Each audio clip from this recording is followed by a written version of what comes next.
ည7 နာရီခွဲပြီရန်ကုန်မြို့ဆောင်အကြီးရဲ့ကွက်လေးဟာမီးအောင်မိမ့်မိန်လမ်းကလည်းဘွက်ထူထူနဲ့တိတ်ဆိတ်နေရမယ့်အစားကိုပူးရဲ့ဆိုင်ကဘယ်ဒီတန်ကစူညံစွာကျူးကျော်ဝင်ရောက်လာတယ်ကိုပူးကအရဲနဲ့တထောင်ထောင်နဲ့အိမ်ရှိရောက်တော့ဆိုင်ကောက်တောက်ထောက်လိုက်တဲ့အတန်က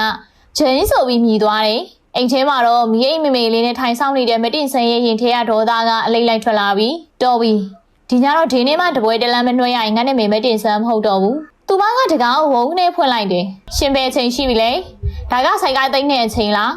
အရက်ဆိုင်မှာဝယ်ပြီးမှလာတာလားကလေးတွေကြောင်းလာကအတွက်ကျမဈေးထဲမှာခါးစီနေအောင်ဈေးရောက်နေရတာရှင်မသိဘူးလားမတင်ဆန်းရဲ့တန်ကဟိန်းကနေထွက်ပေါ်သွားတယ်အိမ်နီးနားချင်းတွေကအိယာတွေကနေစပြီးဟေးဒီညတော့အိမ်ရပြက်ပြန်ပြီလို့ညီညွေနားဆွနေကြတယ်ကိုပူကလည်းရှော်မပေးသူကလည်းပြင်ပန်းလာတာပဲလေကောင်းမနေတတ်မကျင်းနဲ့ငါလည်းလမ်းထိပ်မှာရဲ့တဲ့ဆောင်ရင်တစ်ခွက်တစ်ပလာတောက်လာမိတာငါပိတ်ဆန်နေငါတောက်တာဘာဖြစ်တယ်လဲ